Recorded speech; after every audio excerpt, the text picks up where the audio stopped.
Baik rekan-rekan pembelajar akuntansi dimanapun Anda berada, kembali kita akan melanjutkan pembahasan kita tentang akuntansi konsolidasi. Pada video kali ini kita akan membahas tentang transaksi antara entitas induk dan entitas anak ya terkait dengan transaksi persediaan. Rekan-rekan sekalian, ya, antara entitas induk dan entitas anak ya itu biasanya juga terjadi transaksi jual beli di antara perusahaan-perusahaan tersebut ya. Transaksi-transaksi yang terjadi antara entitas induk dan anak-anak perusahaan disebut sebagai transaksi seafiliasi. Ada beberapa istilah yang perlu rekan-rekan pahami tentang transaksi-transaksi yang terjadi di dalam satu grup usaha ini. Yang pertama itu adalah ketika entitas induk menjual barang atau jasa kepada entitas anak ya dari atas ke bawah. Ya, transaksi dari atas ke bawah ini ya dari induk ke anak ini disebut dengan transaksi hulu. Sementara ketika entitas anak itu menjual barang atau jasa kepada entitas induk ya, berarti dari bawah ke atas ya, dari anak ke induk, maka transaksi ini dikenal dengan istilah transaksi hilir.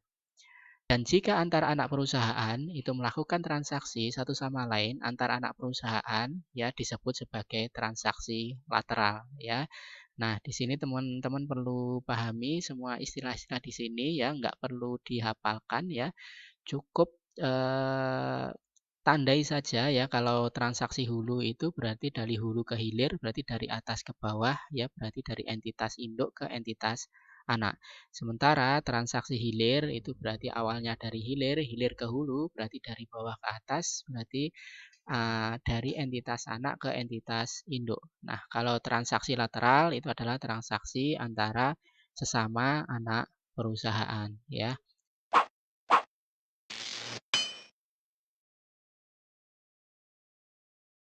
Salah satu prosedur konsolidasi itu adalah mengeliminasi secara penuh aset, liabilitas, ekuitas, penghasilan, beban dan arus kas dalam kelompok usaha ya. Jadi yang harus kita lakukan di dalam membuat laporan keuangan konsolidasi itu adalah mengeliminasi ya secara penuh seluruh akun ya baik aset, liabilitas, ekuitas, penghasilan, beban dan arus kas ya yang terpengaruh akibat transaksi yang terjadi di dalam kelompok usaha tersebut.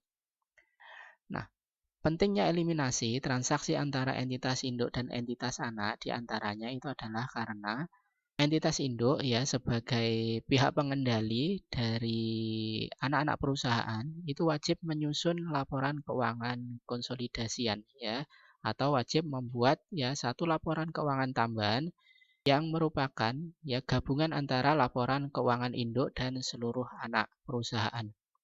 Laporan keuangan konsolidasian menganggap entitas induk dan seluruh anak itu adalah entitas tunggal ya. Jadi meskipun seluruh perusahaan yang ada di grup usaha itu sebenarnya itu adalah perusahaan-perusahaan yang berdiri secara masing-masing ya, beroperasi sendiri-sendiri, memiliki badan hukum yang terpisah ya, tetapi di dalam sudut pandang konsolidasian ya seluruh entitas yang di bawah satu pengendalian itu merupakan entitas tunggal. Sehingga seluruh transaksi antara induk dan anak adalah transaksi dalam satu entitas yang harus dieliminasi ya. Karena induk dan anak itu dianggap sebagai entitas tunggal, maka ketika terjadi transaksi antara induk dan anak, ya transaksi tersebut harus kita eliminasi dari laporan keuangan konsolidasi. Nah, kita coba lihat ilustrasinya ya. Nah, PT Induk ini misalkan ya menjual persediaan kepada PT Anak ya. Nah, ini adalah transaksi apa? Ya, ini adalah transaksi hulu ya. Ketika induk menjual barang atau jasa kepada PT anak ya dari atas ke bawah, maka ini dikenal dengan transaksi hulu. Kemudian PT anak ya menjual persediaan yang dibeli dari PT induk tadi kepada pihak non afiliasi. Maka dari sudut pandang konsolidasian, ya, transaksi yang terjadi antara PT Induk dan PT Anak ini harus kita eliminasi dari laporan keuangan konsolidasi. Karena kita menganggap di dalam laporan keuangan konsolidasi, PT Induk dan PT Anak itu adalah satu perusahaan tunggal. ya.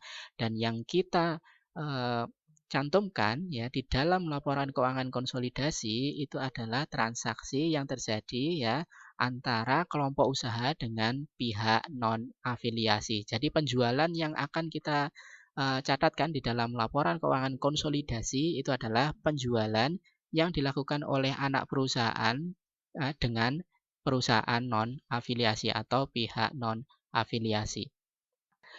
Nah, dampak terhadap pencatatan entitas induk dan jurnal eliminasi.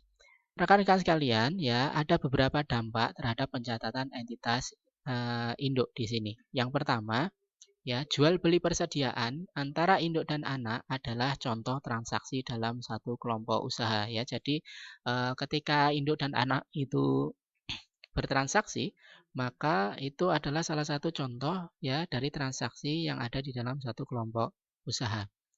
Keuntungan atau kerugian akibat transaksi ya dianggap belum terrealisasi jika persediaan masih di tangan induk atau anak ya. Jadi ketika induk dan anak atau transaksi yang terjadi di dalam grup usaha itu menghasilkan keuntungan dan kerugian, maka dari sudut pandang konsolidasi, keuntungan dan kerugian tersebut ya akan dianggap belum terrealisasi jika barang ya atau jasa barang yang ada yang ditransaksikan antara induk dan anak tadi itu masih ada di dalam grup usaha tadi ya, baik masih di tangan induk maupun di tangan anak ya.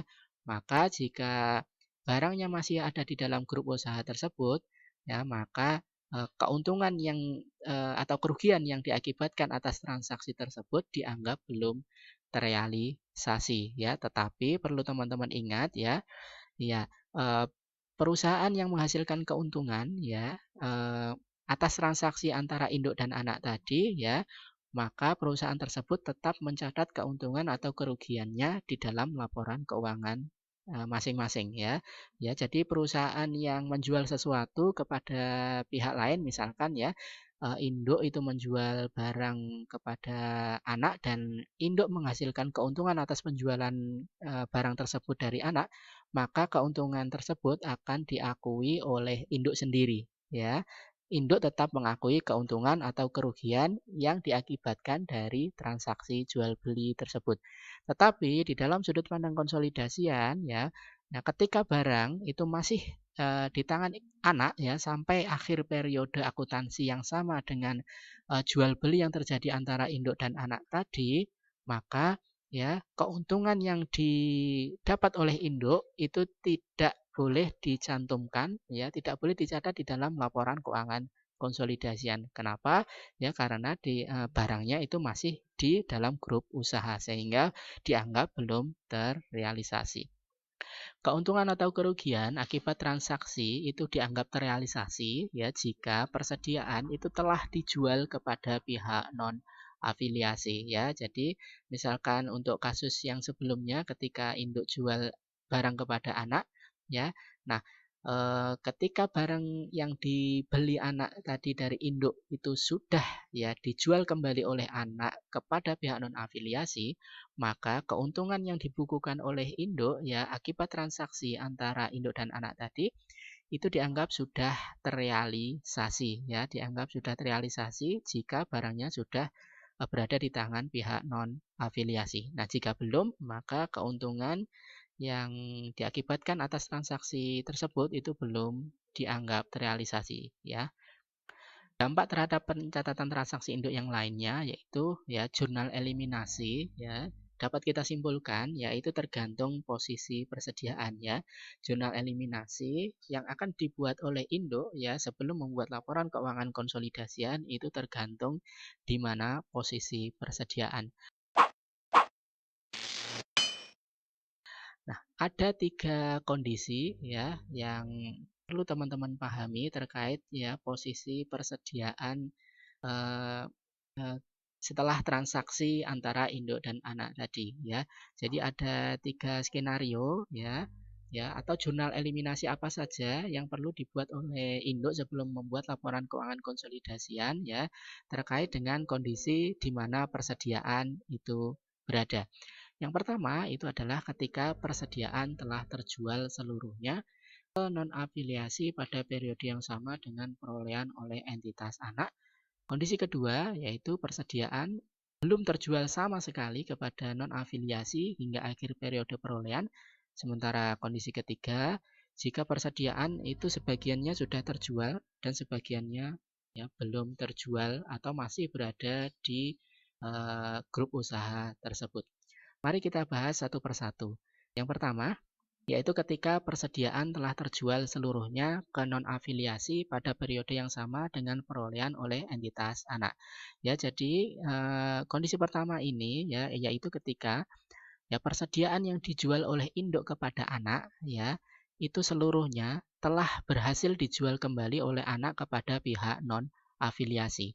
Maka ketika kondisi satu ini terjadi, ya, jurnal eliminasi yang dibuat oleh induk perusahaan sebelum membuat laporan keuangan konsolidasi, yaitu dibuat untuk menghapus nilai penjualan dan beban pokok penjualan sebesar angka penjualan persediaan induk kepada anak, ya. Jadi di sini yang perlu dihapus atau dieliminasi adalah nilai penjualan dan beban pokok penjualan sebesar angka penjualan persediaan induk kepada anak. Nah, karena eh, barangnya atau persediaan ini sudah berpindah tangan seluruhnya ke pihak non-afiliasi, maka keuntungan yang dihasilkan atas transaksi induk dan anak tadi itu dianggap semuanya sudah terrealisasi ya. Jadi, kenapa sudah terrealisasi? Karena persediaan ya seluruhnya itu sudah berpindah tangan kepada pihak non-afiliasi, maka dianggap ya keuntungan yang terjadi ya akibat transaksi antara induk dan anak tadi ya itu sudah terrealisasi. Kondisi kedua yaitu ketika persediaan belum terjual kepada non-afiliasi hingga akhir periode perolehan. Pada kondisi ini, penjualan dan beban pokok penjualan yang diakui oleh entitas induk itu harus dieliminasi ya. Jadi sama dengan kondisi pertama tadi. Nah, sementara keuntungan atau kerugian yang diakibatkan transaksi tersebut juga harus dieliminasi seluruhnya dengan mengurangi nilai persediaan ya. Jadi karena keuntungan atau kerugian yang terjadi di sini itu dianggap belum terrealisasi, maka keuntungan dan kerugian ya yang diakibatkan atas transaksi antara induk dan anak tadi itu harus dieliminasi seluruhnya dengan mengurangi nilai persediaan. Nah, kondisi ketiga yaitu ketika persediaan sudah terjual sebagian ya. Jadi kondisi ini ya sebagian persediaan sudah terjual ke pihak non-afiliasi, sebagiannya belum. Nah, dalam kondisi ini ya, sebagian keuntungan atau kerugian penjualan persediaan yang belum terrealisasi itu harus dieliminasi sebagiannya ya. Jadi keuntungan atau kerugian ya penjualan persediaan yang belum terrealisasi itu harus dieliminasi. Jadi yang dieliminasi itu hanyalah keuntungan atau kerugian yang belum terrealisasi.